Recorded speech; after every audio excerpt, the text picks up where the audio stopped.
2014 से पहले भारत में डिफेंस सेक्टर एक बंद दरवाजा था, जहां प्राइवेट कंपनियों की एंट्री लगभग नामुमकिन मानी जाती थी। लेकिन आज सिर्फ 10 साल बाद एक नाम है जो इस दरवाजे के अंदर पूरी तरह से घुस चुका है। अब सवाल ये नहीं कि अदानी डिफेंस में है या नहीं, सवाल ये है कि क्या भारत की सुरक्षा नीति अब कारपोरेट लॉबी के पास घूम रही है। और सबसे अहम बात, क्या भारत की रक्षा शक्ति अब लोकतंत्र से ज्यादा व्यक्तिगत प्रभाव पर निर्भर होती जा रही है। चलिए समझते हैं कैसे अदानी ग्रुप एक ऊर्जा टाइकून से बदलकर भारत के रक्षा कवच में तब्दील हो गया, और क्या ये बदलाव वाकई भारत के लिए फायदेमंद है या बहुत ज्यादा खतरनाक।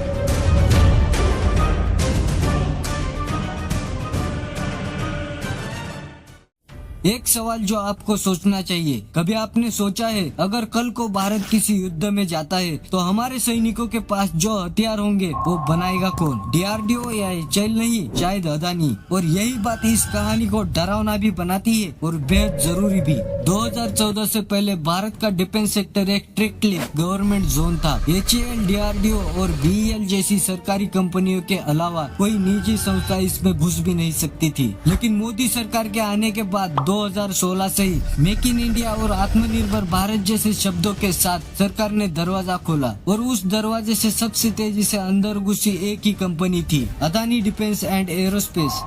2015 में अदानी ग्रुप ने पहली बार डिफेंस सेक्टर में कदम रखा। तब तक ये ग्रुप बंदरगाह, कोयला और एयरपोर्ट ऑपरेशन में ही प्रमुख था, लेकिन देखते ही देखते उन्होंने ये कर डाला। इजरायली कंपनी एल्बिट सिस्टम के साथ मिलकर भारत का पहला प्राइवेट ड्रोन मैन्युफैक्चरिंग प्लांट स्थापित किया। हर्मस 900 जैसे आधुनिक ड्रोन भारत में बनने लगे, वो भी प्राइवेट सेक्टर में। अल्फा डिजाइन टेक्नोलॉजीज बेंगलुरु की एक कंपनी को खरीद लिया, जो कि अब एविएशन, सैटेलाइट्स और सेना के इलेक्ट्रॉनिक्स बनाती है। PLR systems, Israeli weapon industry के साथ साझेदारी, जिससे X-95 असॉल्ट राइफल भारत में बनने लगी।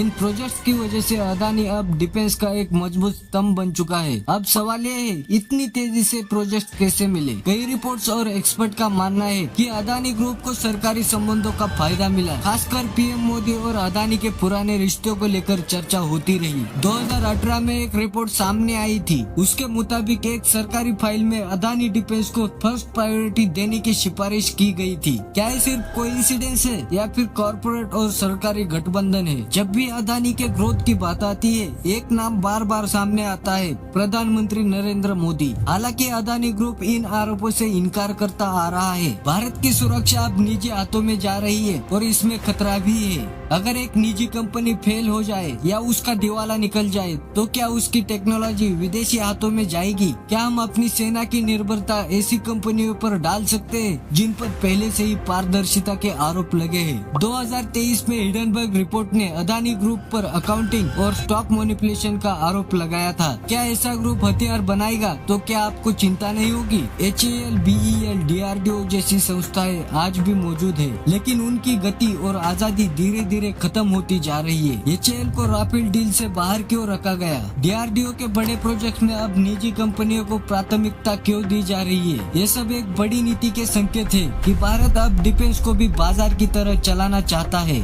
दूसरे देश जैसे अमेरिका, रूस और चीन ने भी प्राइवेट और गवर्नमेंट दोनों को बैलेंस बनाकर डिफेंस इंडस्ट्री खड़ी की है, लेकिन फर्क है वहाँ पारदर्शिता और निगरानी ज्यादा सख्त है। जब एक प्राइवेट कंपनी को देश की सुरक्षा पर इतना हक मिल रहा है तो फिर उसे देखने वाला कौन होगा? अदानी ग्रुप पहले ही ऑस्ट्रेलिया में कोयला खदान को लेकर विवादों में चल रहा है। क्या हम वही रिस्क डिफेंस में भी उठाने को तैयार है? अदानी ग्रुप अब इसे भी अपने कंट्रोल में लेने की तैयारी कर रहा है। हल्के tank, body armour technology, AI based combat system, satellite surveillance tech, यानी भारत की सुरक्षा अब टोटली प्राइवेट सेक्टर के पास जा सकती है। क्या ये आत्मनिर्भरता है या आत्मसमर्पण? गौतम अदानी अब सिर्फ कारोबारी नहीं बल्कि भारत की रणनीतिक सुरक्षा का हिस्सा बन चुका है। अगर सब कुछ पारदर्शिता से और सुरक्षा हित में होता है तो ये कदम भारत को वाकई सशक्त बना सकता है। लेकिन अगर सत्ता, कारपोरेट और पॉलिटिक्स का तिकड़ी बेलकाम हो जाए तो कल को युद्ध के समय हमारा सबसे सबसे बड़ा हथियार कोई मिसाइल नहीं बल्कि कंपनी की बैलेंस शीट होगी। आप क्या सोचते हैं, क्या भारत की रक्षा अदानी के साथ सुरक्षित है या हमें फिर से सरकारी संस्थाओं की मजबूती की ओर लौट आना चाहिए? अगर सब कुछ सही चला तो अदानी ग्रुप भारत को एक ग्लोबल डिफेंस मैन्युफैक्चरिंग हब बना सकता है, लेकिन अगर पारदर्शिता नहीं रही तो इसका अंजाम पूरे देश को भुगतना पड़ सकता है। रक्षा नीति में हाथों का आना जरूरी है, लेकिन उन हाथों में जिम्मेदारी और जवाब भी होना चाहिए। अदानी का डिफेंस में आना एक शुरुआत है, लेकिन इसके साथ जुड़ी है कई अनदेखी परछाइयां। एक तरफ देश को आत्मनिर्भर बनाना है, दूसरी तरफ लोकतंत्र को भी जिंदा रखना है। क्या ये दोनों साथ चल सकते हैं या फिर कल जब भारत युद्ध में जाएगा तो ये तय करने वाला कारपोरेट होगा, ना कि संविधान? अगर आप मानते हो कि ये सवाल जरूरी है तो इस वीडियो को शेयर कीजिए ताकि और लोग भी इस पर सोचे, क्या हम सही दिशा में जा रहे हैं? अगर आपको ये वीडियो पसंद आई हो तो ये वाला वीडियो भी जरूर देखिए जहाँ मैं बियॉन्ड लाइट स्पीड की कहानी बताता हूँ। और अगर आप ऐसी कहानियाँ मिस नहीं करना चाहते तो लाइक और सब्सक्राइब जरूर कीजिए, क्योंकि सच्चाई छुपती नहीं, बस दिखाने वाला चाहिए। आपका साथ बना रहे यही काफी है।